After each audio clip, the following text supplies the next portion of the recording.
Hello everyone, welcome back to another video with me দৃষ্টি। So আজকে চলে এসেছি আরেকটা নতুন টপিক নিয়ে কথা বলার জন্য। আই নো যে আমি অনেকদিন গ্যাপ নিয়েছি, অনেকদিন নতুন কোনো ভিডিও আপলোড করা হয়নি অ্যান্ড আপনারা একদমই আমাকে ভুলে গেছেন। সো আজকে একটা নতুন টপিক নিয়ে কথা বলবো না। আজকের টপিকটা কিন্তু অনেক মজার। সো চলুন স্টার্ট করা যায়। আপনারা কি খেয়াল করে দেখেছেন, আমরা অফিসে এবং বাসায় কিন্তু দুই জায়গায় দুই ধরনের আচরণ করি, তাই না? অফিসে আমরা একদম পোলাইট অ্যান্ড ফর্মাল থাকি, বাট বাসায় অথবা ফ্রেন্ডসদের সাথে উই আর জাস্ট আওয়ারসেলফ। কিন্তু কেন এমনটা হয়, চলুন আজকে গল্প করতে করতে আমরা বিষয়গুলো জেনে নিই। ধরেন আপনি অফিসে ঢুকেই বলছেন, ব্রো চলো আড্ডা দিই। পসিবল না, রাইট? কারণ অফিসে আমরা একটা প্রফেশনাল বিহেভিয়ার মেনটেন করি। অফিসে কথা বলার একটা টোন থাকে, পোলাইট, ফর্মাল অ্যান্ড রেসপেক্টফুল। কারণ এখানে আপনার রোল ডিফাইন করে আপনি কিভাবে বিহেভ করবেন। যেমন আমরা যদি বসের সাথে কথা বলি তাহলে অবশ্যই রেসপেক্টফুলি কথা বলতে হবে, যেমন গুড মর্নিং ভাইয়া আর আপু, বা গুড মর্নিং স্যার আর ম্যাম। এবং আমরা যখন কোনো কিছু তার কাছ থেকে চাইবো কিংবা কোনো একটা জিনিস তাকে চেক করতে বলবো, অবশ্যই কিন্তু আমাদেরকে রিকোয়েস্ট টোনে বা রিকোয়েস্ট করে জিনিসটা কিন্তু আদায় করে নিতে হবে। এবার আসি কলিগস। আমরা কলিগদের সাথে যখন কথা বলি আমরা সাপোর্টিভ এবং পোলাইট টোনে কথা বলি।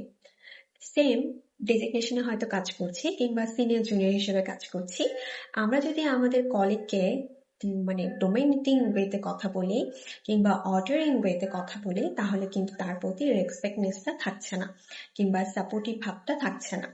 সো অবশ্যই যখন আমরা আমাদের কলিগদের সাথে কথা বলি, আমাদেরকে এটা মাথায় রাখতে হবে যে আমরা আসলে কতটুকু প্রফেশনাল ওয়েতে কথা বলছি।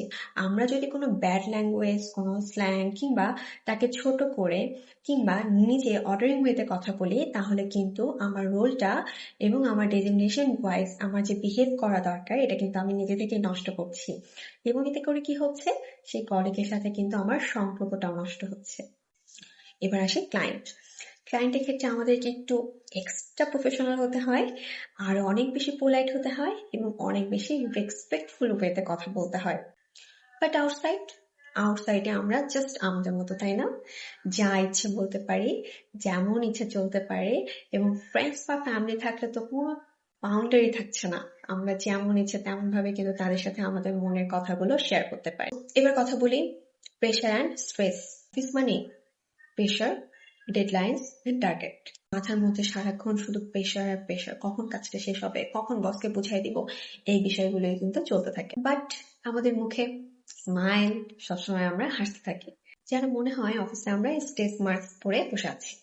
Professional means control emotion. অফিসে কি হয়েছে না হয়েছে, কোথায় কষ্ট পেয়েছি, কোথায় রাগ হয়েছে, সবকিছু বাসায় এসে যেন আমরা আমাদের ফ্যামিলি মেম্বারদের কাছে শেয়ার করার জন্য অস্থির হয়ে যাই, তাই না?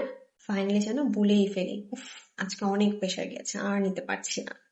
এটা এমন একটা জিনিস যেটা অফিসে আসলে সবার সাথে কিন্তু সেম বিহেভিয়ার চলে না। আপনি আপনার বসের সাথে যে টোনে কথা বলছেন বা আপনার বসকে যেভাবে রেসপেক্ট দিচ্ছেন, এভাবে হয়তো আপনি কলিগের সাথে কথা বলছেন না, কিংবা আপনার অফিসের স্টাফের সাথে আপনি যেভাবে কথা বলছেন আপনার অফিস কলিগের সাথে কিন্তু আপনি সেভাবে কথা বলছেন না, তাই না? সো প্রত্যেকটা পার্সনের জন্য কিন্তু আমাদের একটা আলাদা বিহেভিয়ার সেট করা থাকে। বাট হ্যাঁ, প্রত্যেকটা পার্সনের সাথে যখন আমি কথা বলছি আমার কথাটা যেন অবশ্যই অনেক পোলাইট, অনেক রেসপেক্টনেসের সাথে হয়। আমি যদি তার সাথে কোনো ধরনের খারাপ ব্যবহার করি, এটা কিন্তু আমার ফ্যামিলিগত শিক্ষা কিংবা আমার ব্যাকগ্রাউন্ডকেই শো করে। আমি অনেকজনকে দেখেছি যে তারা যখন কথা বলে, কথা বলার সময় আসলে কোনো লিমিটেশন থাকে না। তারা আসলে কার সাথে কথা বলছে, কি কথা বলছে, আমার মনে হয় নিমিষেই ভুলে যায়।